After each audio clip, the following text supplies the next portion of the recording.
You're watching Horror News Network. I'm gonna talk to you. Is that okay? Perfect. Right. Can you tell us your name and what you do on the show? Well, certainly, my name. That's the easy part. Christopher Heyerdahl. I've been saying that for a while. I should be all right with that. And I play a character by the name of Sam, who's one of the survivors. Human being, badass. He speaks with a bat. Does all the speaking with a bat. He speaks with a bat, a baseball bat, as opposed to a. I got interesting for a second. For a second, right? And then. So like a parrot? So he's a puppet? Yeah. So he has a bat on his shoulder. He has an eye patch. He has one fang. Of different things, different perspectives on things. That's a great idea, actually. That would be so awesome. He's a fan of Roosevelt. Absolutely. Yeah. So this is a character they're saying is deaf. Yes. How does your character integrate with Vanessa, and how do you guys help each other? He steps in as a supporter of Vanessa and uses his abilities to survive, his survival skills. When we find Vanessa off the top, she's woken up after being out of it for 3 years into a world that she doesn't understand. And though she has all these strengths, she doesn't really know the lengths of those abilities. She doesn't know what she holds within her. All she knows is she wakes up and where's her kid? And there's this crazy world around her. So she's thrown into something that's going to throw her off balance. And there are some people who are supporting her and some people who are just terrified of her. And Sam is one of those people who supports her. There's another character, Mohammed, who speaks for Sam when people need to hear what Sam has to say. And Sam was able to communicate to him through ASL. And Mohammed has learned a certain amount of ASL to understand, so they can communicate. They're very, very close. They've been hanging for a long time. They have a shorthand, like anybody who spends a lot of time together. Are your characters sort of on equal standing when it comes to speaking with a bat? Basically, your fighting skills. Is there He's very capable, Mohammed. But he doesn't speak with a bat. He has a whole other thing going on. So he's a young man. He's very sure of himself, Mohammed. And the two of them make a very dangerous team. Sign language, to be proficient in sign language in real life is one challenge in itself. Yeah. But to be able to communicate and express it in a very dramatic way on screen has a whole slew of challenges that I can only imagine. Can you elaborate on some of those challenges? Well, the first challenge is the one that comes up, is actually having to learn it in a way that seems like I've been doing it for 40 years. That was my first challenge. So I can't, because I haven't been doing it for 40 years. So I'm taking lessons.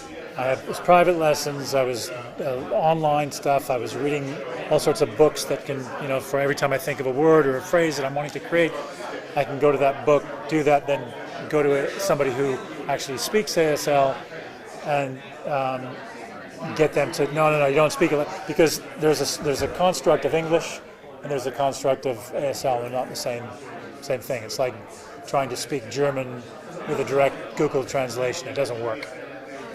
So there's that element. But then there's, as you say, taking it and bringing it to be shot. Well, then you have a whole other challenge of nobody else speaks ASL on the set. So normally when you're doing a take, they'll say, that wasn't very good because we speak English or whatever language you're speaking, and you didn't say the words that you were supposed to say. Because sometimes something happens and you fumble and you don't. Yeah, well, a same. whole new dynamic. Hence my question. Exactly. So when that would happen, I would have to say, I screwed up my lines. I didn't say what I was supposed to say, so let's not use that take. Because it would happen all the time. Because again, it's that thing of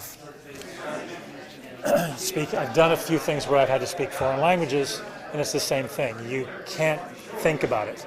You have to get into the rhythm and know it into the core, so that you're no longer thinking technically about what you're doing. Do you know if in the show when you speak, is it going to be subtitled, or is it only going to be Mohammed translated? Or not. Or not? Yes. Interesting. Yeah, and that's something that really fought for, because it was obviously suggested that we need to have subtitles underneath. But then you're taking away what every other person in the situation, because nobody else in that group understands ASL. So why should then the audience be ahead of the characters? That's counterproductive. Interesting dynamic.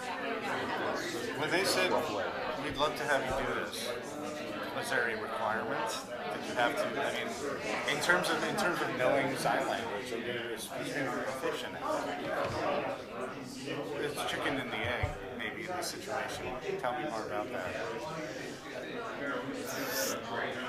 Being asked, I have to, like, the reasons of why I was asked, or that I was asked, I can't.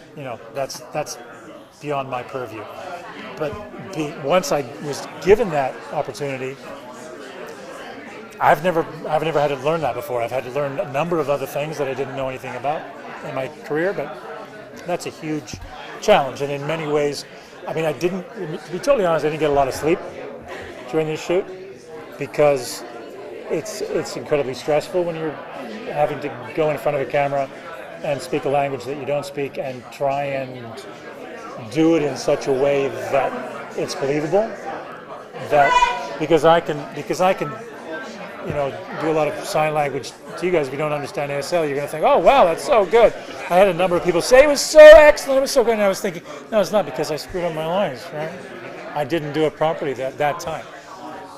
So then it becomes about just having the intention be as strong as it possibly can, because that's ultimately the thing at the end of the day that's going to be. Well, you're also going to be held to a higher standard. The whole demographic. Absolutely. My goal was so that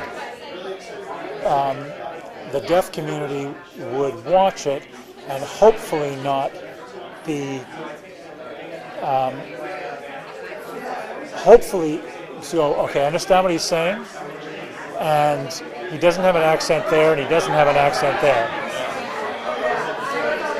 Hopefully, that was the goal. So, like I said, I didn't sleep a lot, because it's a huge responsibility.